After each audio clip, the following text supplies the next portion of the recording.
Mayor Teddy itu Pak Bagja. Ini kemarin dari Bu Loli bilang katanya ada. Betul. Nah itu. Dan akan kita sampaikan ke Panglima TNI. Ya, kita kaji dulu sekarang, kita sampaikan ke Panglima TNI untuk tindak lanjut terhadap jika terdapat dugaan pelanggaran terhadap netralitas TNI. Karena itu kan berkaitan dengan netralitas TNI. Sudah kami kaji dan sedang kami kaji. Pakar Pertahanan Koni Bakri pertanyakan kenetralan TNI. Terciduk Mayor Teddy, TNI aktif ikut dalam barisan TKN Prabowo Gibran? Jangan-jangan atas suruhan Pak Lurah ya? Kalau soal netralitas ASN TNI Polri itu kan udah nggak bisa diragukan lagi. Itu sudah termaktub baik di Undang-Undang 7 maupun Undang-Undang Kepolisian ataupun Undang-Undang Tentara Nasional ya. Nah dalam konteks ini nanti kita akan sampaikan karena kajian sedang kami lakukan. Jadi sabar, nanti kita sampaikan. Jadi bisa kena itu sanksi ya Mas Teddy? Potensi dugaan pelanggaran tentu kami harus menyatakan berpotensi terjadi dugaan pelanggaran, tapi hasilnya Kawis Undang-Undang Nomor 34 Tahun 2004 dan Undang-Undang Pemilu Nomor 7 Tahun 2017 bahwa kita TNI aktif tidak boleh berpolitik praktis. Apabila berpolitik praktis akan ada hukuman tindakan pidana ataupun teguran dari pimpinannya. Halo, selamat datang di channel Redaksi Jurnal bersama JJ. Sosok diduga Mayor Teddy Indrawijaya menonton debat perdana Capres di KPU RI pada Selasa 12 malam menjadi sorotan di media sosial X. Teddy adalah ajudan pribadi Capres nomor urut 2 Prabowo Subianto. Dalam foto yang beredar, Teddy tampak mengenakan kemeja biru yang merupakan seragam kampanye Prabowo Gibran. Ia terlihat berdiri di belakang Cawapres Prabowo Gibran Rakabuming Raka. Seperti dilansir akun X Umar Syadar mengomentari momen Teddy hadir dalam debat perdana Capres itu. Akun tersebut mempertanyakan status Teddy yang masih berstatus prajurit TNI aktif. Lihat hal ini, belum ada penjelasan resmi dari tim Prabowo terkait foto yang beredar. Hal ini pun langsung ditanggapi oleh pengamat pertahanan dan intelijen Indonesia dari Universitas Jenderal Ahmad Yani Bandung, Dr. Koni Rahakundini Bakri. Dalam akun Instagram pribadinya, Koni Bakri menyebut harus ada beberapa hal yang harus dipertanyakan melihat kejadian tersebut.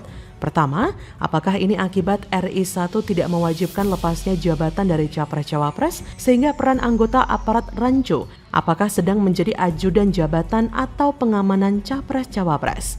Kedua, apakah ini akibat ketidakmaksimalan Bawaslu untuk mengatur pakaian bagi para ajudan TNI Polri yang harus netral, tidak mencerminkan warna pasukan tim ses, misalnya wajib menggunakan batik. Dan yang ketiga, menegaskan bahwa anggota TNI Polri dengan tegas diatur larangannya menjadi pelaksana dan tim kampanye, dan juga dilarang melakukan tindakan yang menguntungkan atau merugikan peserta pemilu dan pilpres. Karena salah satu tugas Bawaslu menyampaikan laporannya terhadap RI 1, maka di sini rakyat pun harus meyakini RI 1 akan dan sanggup untuk tetap netral. Terlebih ya, sebelum bertugas sebagai ajudan dari Menhan Prabowo, Mayor Teddy ini sempat bertugas menjadi ajudan dari Presiden Jokowi periode 2014-2019. Maka dari itu, RI 1 harus menunjukkan kepada masyarakat bahwa ia benar-benar netral dan tidak melakukan intervensi-intervensi yang menguntungkan salah satu kubu. Yang mana di salah satu kubu ada putranya yang sedang duduk menjadi cawapres. Dan ketika ditanya ia menjatuhkan dukungannya kepada capres dan cawapres yang mana, Koni dalam kolom komentarnya mengakui bahwa ia akan mendukung siapapun yang terbaik bagi NKRI dan tidak mengacak-ngacak apa yang sudah dikorbankan dengan berdarah-darah pada tahun 98. Menurut Koni, masa iya mau mengulangi babak kepedihan yang sama? Mau kapan Indonesia bergerak maju menyusul China, Rusia, atau Amerika? Masa mau bergerak terus di lubang kebodohan yang sama? Melihat pernyataan Koni tentu kita bisa melihat kualitas Bawaslu yang mandek, yang tak bisa bergerak dan menegur kubu yang melakukan pelanggaran etik karena ada di sisi penguasa. Bukan cuma itu saja, ketidaktegasan penguasa dalam menentukan aturan menjadikan momen itu dimanfaatkan untuk kepentingan pribadi dari kubu yang lain untuk meraih keuntungan. Ini tentu menjadi bekal bagi masyarakat untuk melihat secara teliti calon pemimpin kita nantinya. Jangan pilih pemimpin yang memiliki latar belakang yang buruk. Bung Karno pernah menyampaikan sebuah pidato yang begitu terkenal dengan sebutan Jas Merah yang merupakan akronim dari Jangan Sekali-Kali Meninggalkan Sejarah. Dalam pidatonya tersebut, Presiden pertama Republik Indonesia itu berpesan agar bangsa Indonesia tidak sekali-kali meninggalkan sejarah perjuangan bangsa. Dan sudah menjadi rahasia umum betapa kelamnya rekam jejak mantan menantu Soeharto yang kini maju menjadi capres itu. Dalam sidang Dewan Kehormatan Perwira bersama tim Mawar bentukannya, ia dinyatakan terlibat dalam penghilangan paksa alias penculikan aktivis pro-demokrasi atau reformasi tahun 97-98. Akibatnya, Prabowo diberhentikan sebagai perwira TNI. Jas merah itu mustahil bisa diubah, sekalipun didukung paman Sam dari tanah Amerika misalnya. Dan jas merah Prabowo sekali kelam akan selamanya tetap kelam, walaupun dipoles sebagai seorang penari yang gemoy. Jadi, bagaimana menurut Anda? Tapi kan kalau kita lihat kan spontanitas itu juga ada faktor emosi yang kemudian memuncak ya Mbak ya. Karena topik yang sedang dibicarakan adalah tentang spesifik dia. Sekali kan? Ya.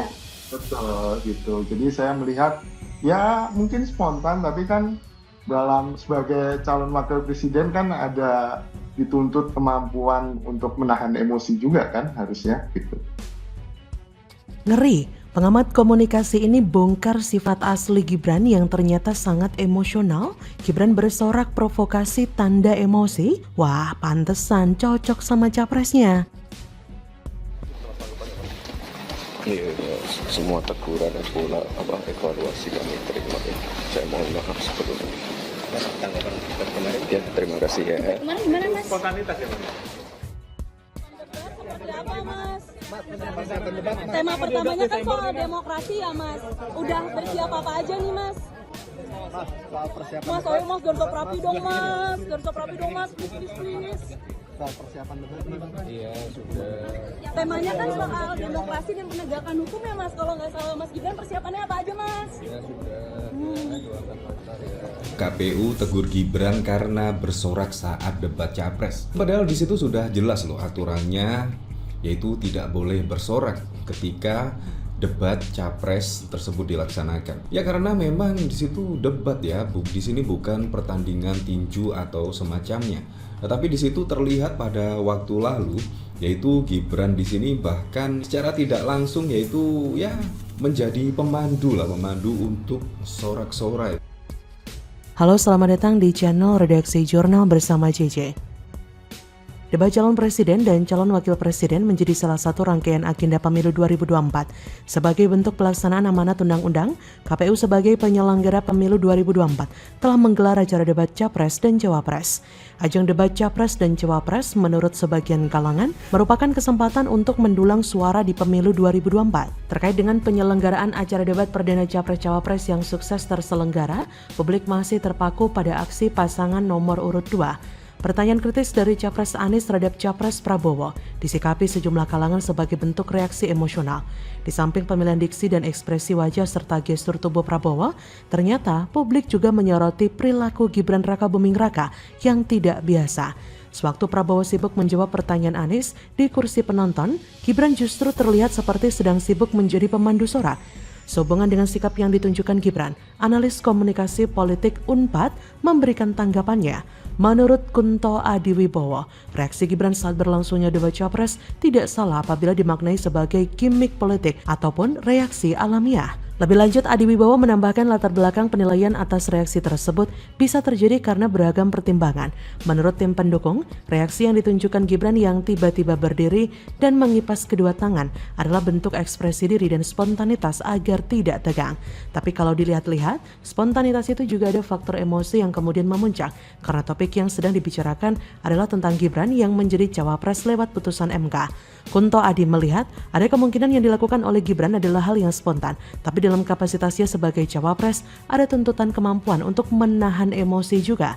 Jadi menurut Kunto Adi, ini adalah salah satu bentuk tidak bisanya Gibran dalam mengontrol emosi.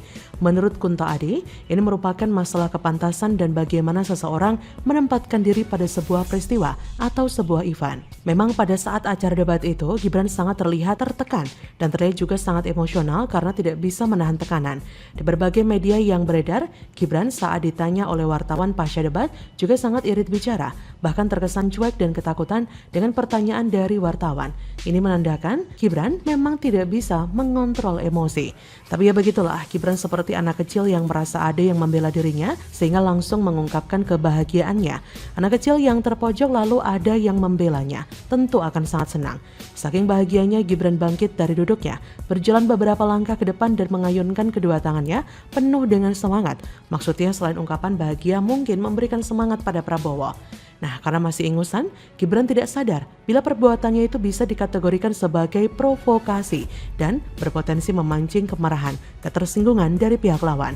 Untung saja lawannya sudah berpikiran dewasa, sehingga tidak meresponnya seperti anak kecil. Baru debat pertama Gibran sudah ditegur. Tim 02 sepertinya harus membriefing Gibran di setiap debat capres, bahkan di acara lainnya agar tidak melakukan hal yang memalukan. Tapi sepertinya itu akan percuma, toh Gibran juga masih awam dalam dunia pemerintahan, jadi akan sangat minim kiprahnya membantu seorang presiden untuk menuangkan gagasan menjadi sebuah program yang membawa kemaslahatan. Garis besarnya memilih pemimpin bukan karena termakan gimmick gemoy yang ternyata hanya untuk menutupi kearoganan.